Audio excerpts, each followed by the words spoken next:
నమస్తే, welcome to V3 news. లక్ష్యం సమాజహితం. ముందుగా హెడ్లైన్స్. ఛత్తీస్గఢ్ బీజాపూర్ జిల్లాలో పోలీసులకు మావోయిస్టులకు మధ్య కాల్పులు. ఎన్కౌంటర్లో మృతి చెందిన Maoist area committee incharge Nagesh పదం.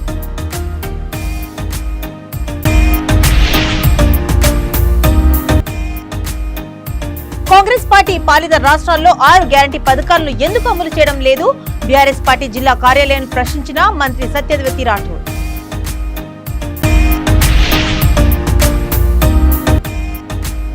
ఎన్నికల నియమావళిని జిల్లాలో కట్టుదిట్టంగా అమలు చేస్తున్నాం. నగదు మద్యంపై ప్రత్యేక నిఘా ఉంటుందని హెచ్చరించిన వికారాబాద్ డీఎస్పీ నరసింహుడు.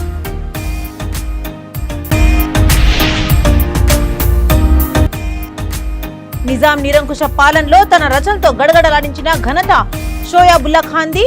టీయూడబ్ల్యూజే ఐజేయు మహబూబాబాద్ జిల్లా అధ్యక్షులు చిత్తనూరు శ్రీనివాస్. ఇక డీటెయిల్స్ లోకి చూస్తే, ఛత్తీస్గఢ్ బీజాపూర్ జిల్లా మద్దెడ పోలీస్ స్టేషన్ పరిధిలోని కొరంజెడ్, బందేపర అడవుల్లో పోలీసులకు మావోయిస్టులకు మధ్య కాల్పులు జరిగాయి. Maoist area committee incharge Nagesh Padam ఎన్కౌంటర్లో మృతి చెందాడు. అతడిపై 8 లక్షల రివార్డు కూడా ఉంది. ఆపరేషన్ జరుగుతున్న సమయంలో బందేపర అడవిలో క్యాంపు ఏర్పాటు చేసుకున్న మావోయిస్టులు పోలీసులకు చూసి కాల్పులు ప్రారంభించారు. పోలీసులు కూడా ఎదురు కాల్పులు జరిపారు.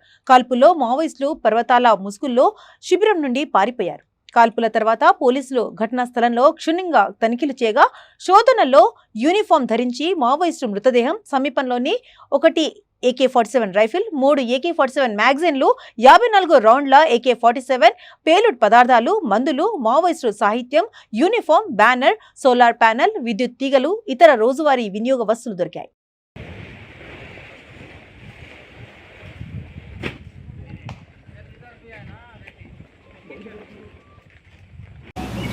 जी, हमें लगातार जानकारी मिल रही थी कि माओवादी चुनावी प्रक्रिया को और सुरक्षा बल को लगातार नुकसान पहुंचाने का प्रयास कर रहे हैं।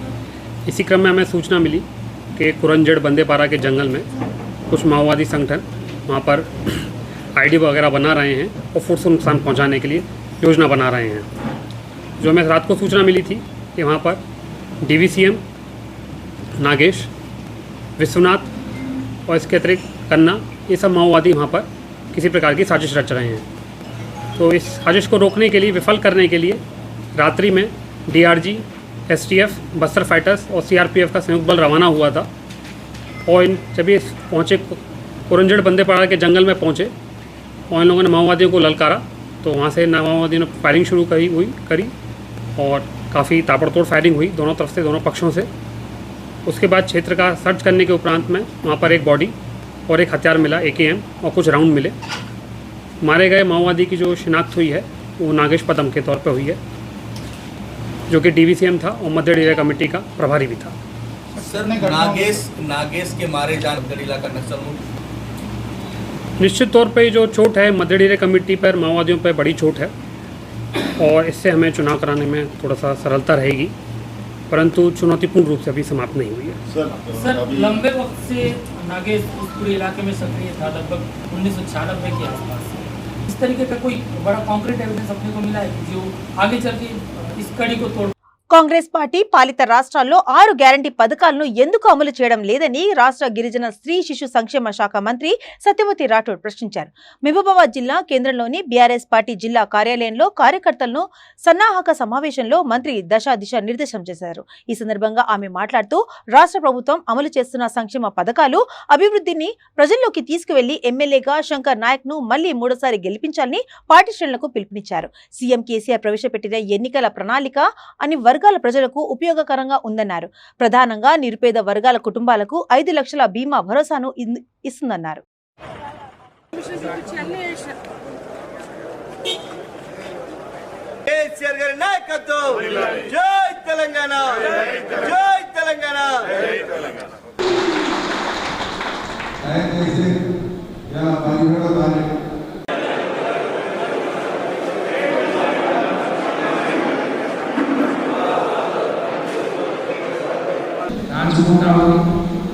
అందులో బీఆర్ఎస్ పార్టీ, మా ముఖ్యమంత్రి, బీఆర్ఎస్ పార్టీ రాష్ట్ర అధ్యక్షుడు కల్వకుంట్ల చంద్రశేఖరరావు గారి నాయకత్వంలో పార్టీ మరింత పటిష్టంగా ఉండి 10 ఏళ్ళు రాష్ట్రాన్ని సమర్థవంతంగా పాలించిన తర్వాత కూడా మేము అభ్యర్థులను ప్రకటించుకొని ఇప్పటికే దాదాపు 2 నెలలు కావస్తా ఉంది. 23వ తారీఖు వస్తే 2 నెలలు అయిపోతాయి. భారతదేశ చరిత్రలో ఏ రాజకీయ పార్టీ ఇంత అడ్వాన్స్గా ఒకేసారి 105 మంది, 119కి 105 మంది, 115 మంది, 105 మంది అభ్యర్థులను ప్రకటించి రికార్డు సృష్టించిన విషయం మీకు తెలుసు. 10 ఏళ్ళు కేంద్రంలో అధికారంలో ఉన్న పట్టుబడి 10 మందిని కూడా ఇప్పటివరకు ప్రకటించలేని దుస్థితిలో భారతీయ జనతా పార్టీ ఉంది. కేంద్రంలో 10 ఏళ్ళుగా ఈ దేశాన్ని పాలిస్తూ ఉంది. కానీ 10 మంది పేర్లు చెప్పలేని దుస్థితి, అభ్యర్థులు కరువై మరి వెతుక్కునే పరిస్థితి భారతీయ జనతా పార్టీకి ఉంది అని అంటే రాబోయే రోజుల్లో 2018లో 105 నియోజకవర్గాల్లో భారతీయ జనతా పార్టీకి డిపాజిట్ రాలేదు. తిరిగి అదే పునరావృతం అవుతుంది 2023లో అని సందర్భంగా తెలియజేస్తా ఉన్నాను. అలాగే కాంగ్రెస్ పార్టీ ఒక్కసారి అవకాశం ఏమని చెప్పి మరి మరొకసారి ప్రజల ముందుకు వస్తా ఉంది.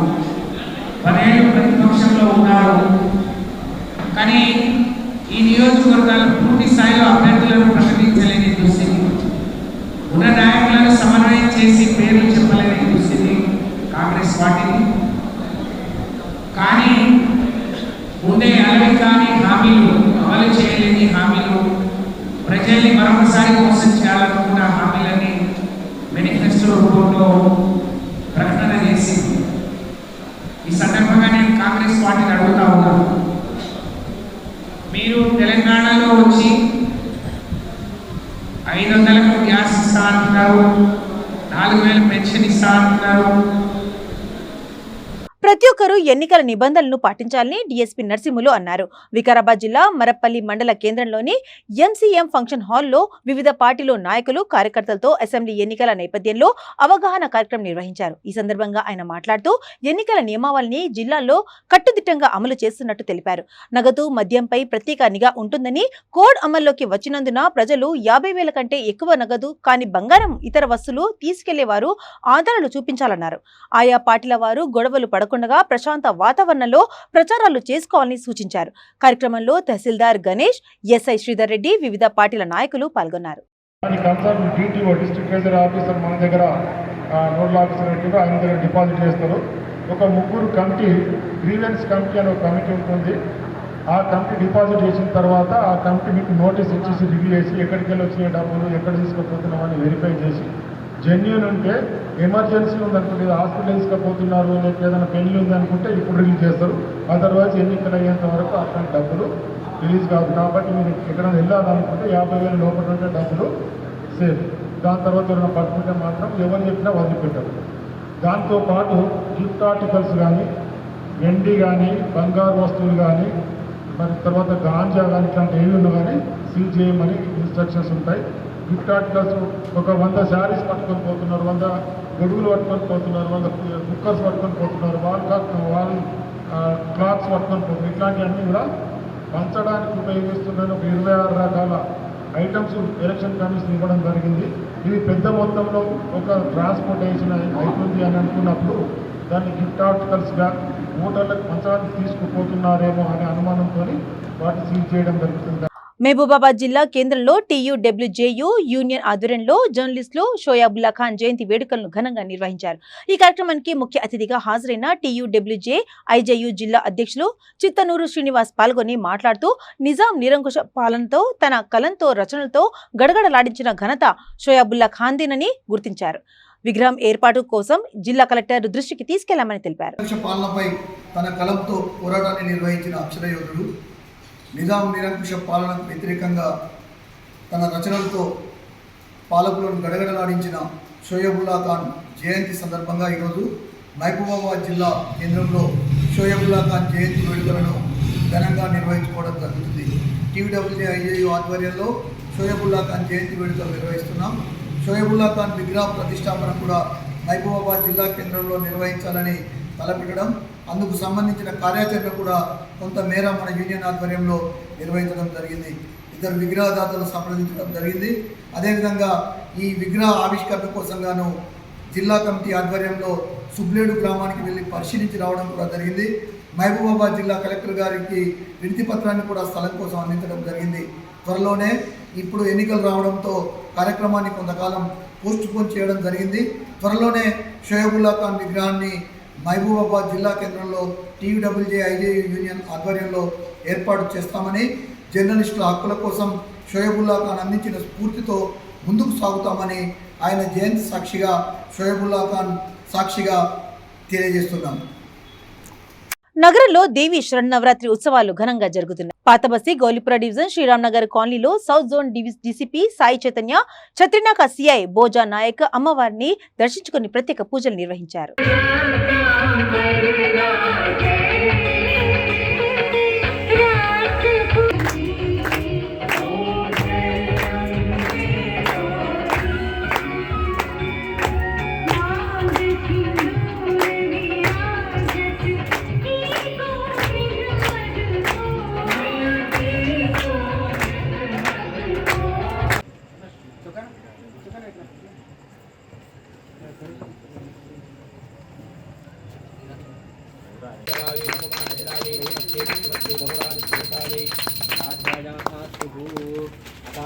गायत्रीदेवतायै नमः। कर्पूरदुग्ध नीराजनदीपं दर्शयामि। नीराजन अनंतर शुद्ध आचमनिघ्राण समर्पयामि। जय भोलो गायत्री माता की जय।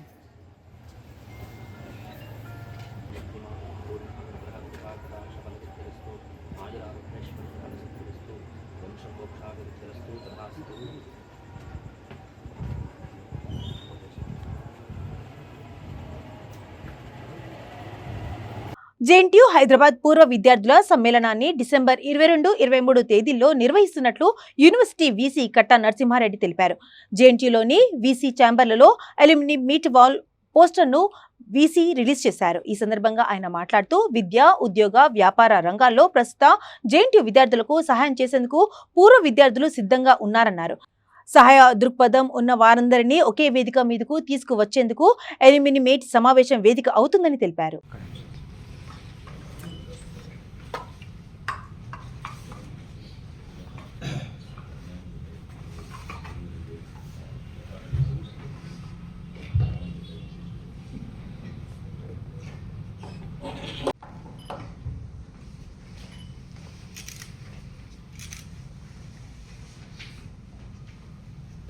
నిర్మల్ జిల్లా లోకేశ్వరం మండలంలోని పుష్పూర్ గ్రామంలో జిల్లా బీఆర్ఎస్ అధ్యక్షులు ఎమ్మెల్యే విఠల్ రెడ్డి సమక్షంలో 500 మంది ఇతర పార్టీలు నాయకులు బీఆర్ఎస్ లో చేరారు. స్థానిక సర్పంచ్ నర్సయ్యంతో పాటు 500 మంది వరకు ఇతర పార్టీల నాయకులకు ఎమ్మెల్యే పార్టీ కండువా కప్పి స్వాగతం పలికారు.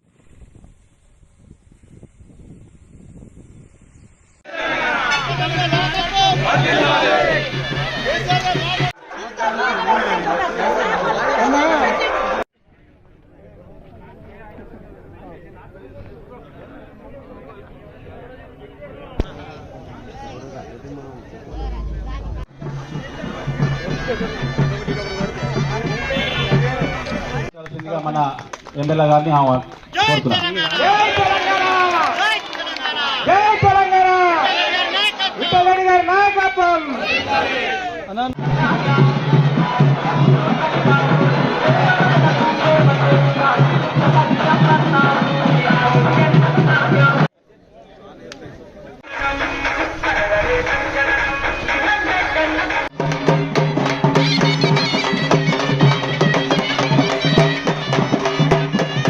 Thank you sir.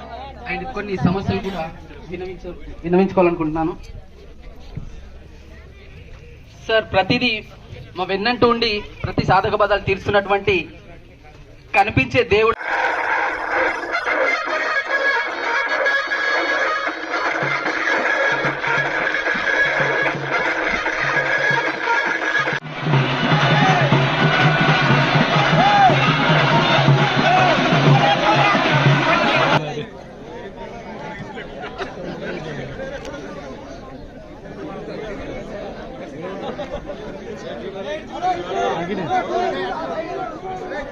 జై తెలంగాణ.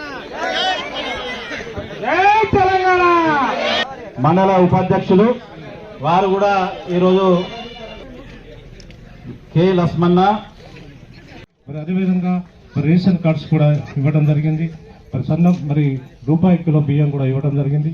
మరి ఎవరైతే డెలివరీ అవుతుందో వారికి హాస్పిటల్లో జాయిన్ అయిన తర్వాత మరి వారికి మగపిల్లాడు పుడితే 12,000, మరి 12,000, మరి ఆడపిల్ల పుడితే 15,000 రూపాయలు కేసీఆర్ కిట్ ద్వారా ఇవ్వడం జరుగుతుంది. మరి ఇవన్నీతో పాటు మరి నాణ్యత గల మంచి భోజనము, తర్వాత వారికి విటామిన్స్ గల వారికి ప్యాకెట్స్ కూడా ఇవ్వడం జరుగుతుంది. మరి సీఎం రిలీఫ్ ఇస్తున్నాం. మరి విదేశాలకు పోవడానికి విద్యాభ్యాసం చేయడం వారికి కూడా మనం ప్రభుత్వం ద్వారా ప్రోత్సాహం లభిస్తుంది. అయితే ఒక విషయం, చాలా సభల్లో కూడా మరి ఇప్పుడు ఒక అమ్మ అన్నది ఇప్పుడు చెప్పాడు లక్ష్మణ్ గారు, భూమి ఉన్న వారికి రైతు బంధు వస్తుంది, రైతు బీమా లేదని చెప్పి. మరి మాకు భూమి లేదు, మేము ఏం చేయాలని చెప్పి కేసీఆర్ ఏమేస్తాం మీరు అడుగుతున్నాం. ఇది చాలా మంచి ప్రశ్న, ఇది అడగవలసిన మాటనే. ఇది నేను కూడా ఇంతకుముందు ఒక సంవత్సరం కింద గొల్లమాడ చేరినప్పుడు ఇవన్నీ చెప్తున్నా, రైతు బీమా ఇస్తున్నాడు, రైతు బంధు ఇస్తున్నాడు. మరి బాపు మరి మాకైతే ఏం లేదు, మాకు ఎట్లా అని చెప్పి అడిగినాను ఎప్పుడు ఏడాది కింద. నేను చెప్పినా ఇంకా ఆవిగా వచ్చే ఎలక్షన్ అప్పుడు కొత్త స్కీమ్ తీస్తాడు కేసీఆర్ గారు, అప్పుడు చెప్తా అని చెప్పినాను. అయితే ఇప్పుడు చెప్తున్నా, మొన్ననే ఆదివారం ఇప్పుడు శ్యామసుందర్ గారు చెప్పినట్టు ఆదివారం నాడు మేనిఫెస్టో ఈసారి గెలుస్తుంది. కార్మికులకు కష్టం వస్తే కుర్చీ వేసుకుని కూర్చుని సమస్య పరిష్కరిస్తానని ముఖ్యమంత్రి కేసీఆర్ ఇచ్చిన మాట ప్రకారం సింగరేణి కార్మికులకు అండగా నిలిచారని రామగుండం ఎమ్మెల్యే కోరుకంటి చందర్ అన్నారు.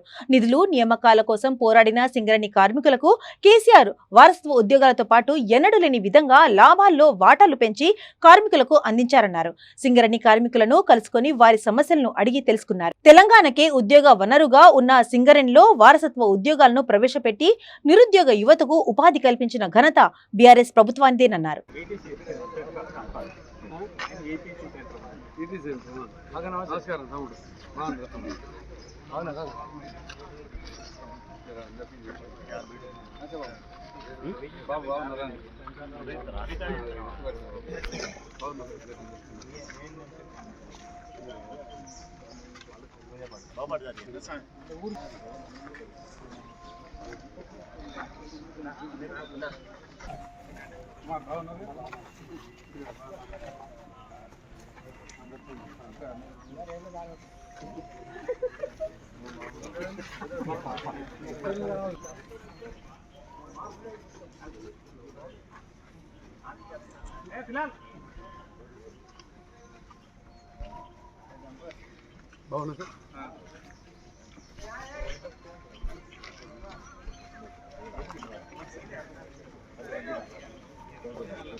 నిధుల కేటాయింపులలో కానీ అన్ని రంగాలలో వివక్షతకు గురవుతున్నటువంటి ఆ సందర్భంలోనే మన దగ్గర ఉన్నటువంటి వారసత్వ ఉద్యోగాలను కూడా, మన దగ్గర ఉన్నటువంటి ఏకైక ఉద్యోగ వనరులు మన తెలంగాణ ప్రాంతానికి సింగరేణి మాత్రమే. సింగరేణి స్టేడియంలో కేసీఆర్ గారు సింగరేణి సింహగర్జన అని ఒక గొప్ప పెద్ద భారీ బహిరంగ సభను ఏర్పాటు చేసి ఆ భారీ బహిరంగ సభలో ప్రకటించడం జరిగింది. తెలంగాణ రాష్ట్రం తప్పకుండా సిద్ధిస్తుంది, రాష్ట్రం ఏర్పడుతుంది, అందులో తప్పకుండా వారసత్వ ఉద్యోగాలను తప్పకుండా ఏర్పాటు చేస్తామని చెప్పేసి 10 ఏళ్ల క్రితమే 2014 కంటే 2001లో 2003లో జరిగినటువంటి భారీ బహిరంగ సభలో చెప్పినటువంటి సందర్భాన్ని మీకు అందరికి కూడా గుర్తు చేస్తూ ఉన్నాను. వేరే పార్టీలు ఇబ్బందులు పెట్టినా కూడా ఆనాడు చంద్రబాబు నాయుడు బంద్ పెడితే వైఎస్ రాజశేఖర రెడ్డి కాంగ్రెస్ ప్రభుత్వం దానికి వంత పలికి ఇలా ఈ యొక్క వారసత్వ ఉద్యోగాలు ఇస్తాము అని అంటే కూడా అనేక రకాల ఇబ్బంది పెట్టిన సందర్భం. ఆ సందర్భంలో కూడా కేసీఆర్ గారు వెనుకడుగు వేయకుండా మనకందరికి కూడా మీకందరికి కూడా ఉద్యోగాలు ఇచ్చినటువంటి మన పెద్ద దిక్కు పెద్ద తండ్రి మన కేసీఆర్ గారి రుణాన్ని మనమందరం కూడా తప్పకుండా తీర్చుకోవాలి. రేపు జరగబోయేటువంటి ఎన్నికలలో హ్యాట్రిక్ ముఖ్యమంత్రిగా కేసీఆర్ గారిని చేయడం కోసం భద్రాద్రి రామయ్య సన్నిధిలో శ్రీదేవి శరన్నవరాత్రి మహోత్సవాలు ఘనంగా జరుగుతున్నాయి. ఉత్సవాల్లో 4వ రోజైన నేడు శ్రీలక్ష్మి తాయారు అమ్మవారు ధనలక్ష్మి అలంకరణలో భక్తులకు దర్శనమిస్తున్నారు. ధనలక్ష్మి అలంకరణలో ఉన్న అమ్మవారిని దర్శించుకోవడం వల్ల అష్టైశ్వర్యాలు సిద్ధిస్తాయని ఆలయ అర్చకులు చెబుతున్నారు. ఉత్సవాల సందర్భంగా ప్రతిరోజు ఉదయం శ్రీ లక్ష్మీ తాయారు అమ్మవారిని విశేష అభిషేకం నిర్వహిస్తున్నారు. మధ్యాహ్నం మహానివేదన అనంతరం మహిళల చేత సామూహిక కుంకుమార్చనలు జరుపుతున్నారు. సాయంత్రం మహా మంత్రపుష్ప దర్బారు సేవానంతరం సీతారాములకు తిరువీధి సేవలు నిర్వహిస్తున్నారు. వివిధ అలంకరణలో దర్శనమిస్తున్న అమ్మవారిని దర్శించుకునేందుకు భక్తులు అధిక సంఖ్యలో ఆలయ వద్దకు కదిలి వస్తున్నారు.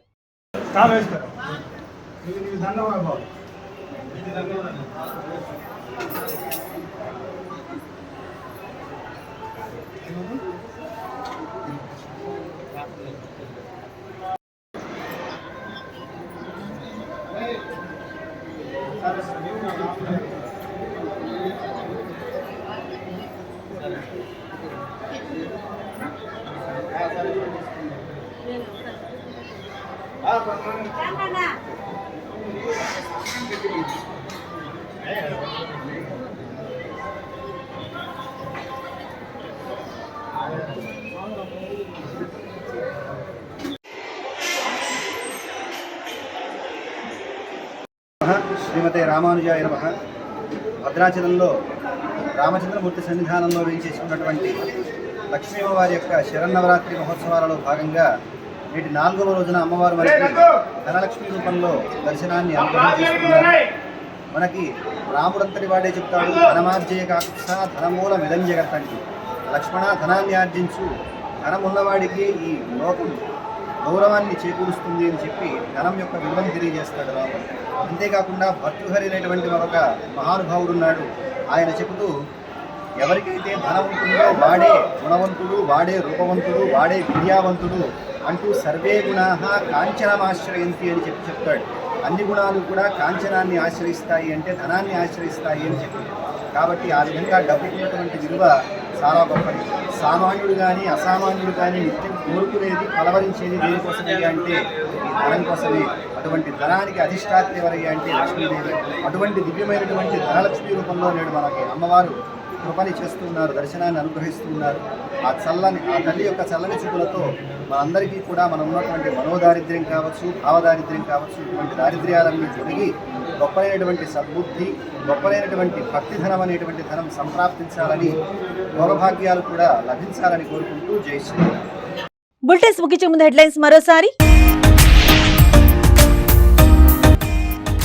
ఛత్తీస్గఢ్ బీజాపూర్ జిల్లాలో పోలీసులకు మావోయిస్టులకు మధ్య కాల్పులు.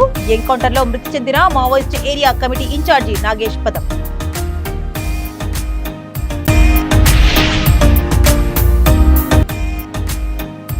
కాంగ్రెస్ పార్టీ పాలిత రాష్ట్రాల్లో 6 గ్యారంటీ పథకాలను ఎందుకు అమలు చేయడం లేదు? బీఆర్ఎస్ పార్టీ జిల్లా కార్యాలయాన్ని ప్రశ్నించిన మంత్రి సత్యవతి రాఠోడ్.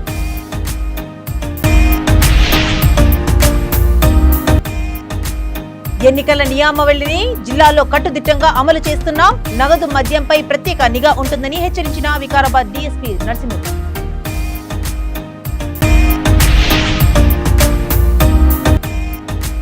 నిజాం నిరంకుశ పాలనలో తన రచనలతో గడగడలాడించిన ఘనత షోయాబుల్లా ఖాంది. టీయూడబ్ల్యూజే ఐజేయు మహబూబాబాద్ జిల్లా అధ్యక్షులు చిత్తనూరు శ్రీనివాస్. ఇవి ఇప్పుడు అప్డేట్స్. మరిన్ని అప్డేట్స్ కోసం చూస్తుండండి V3 న్యూస్. లక్ష్యం సమాజహితం.